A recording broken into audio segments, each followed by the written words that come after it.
በጣም ወድጃለሁ። ይልቅ አሁን ካንቺ የሚፈልገው እኔ ነኝ እንደማደርገው እንድታማኝ ብቻ ነው። መልካም ልደት ላንቺ። ይህ ሰውዬ ግን ማን ነው? ቅርብ ጊዜ ነው የተዋወቅኩት። ስሙስ?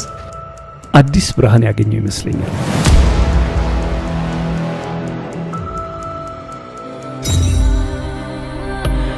በቀኝ ነኝ።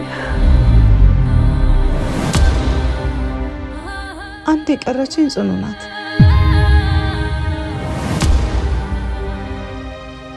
ጨለማ ውስጥ ያለ ሰው ስለ ብርሃን መስማት አይፈልግም፣ ብርሃንን ማየት እንጂ።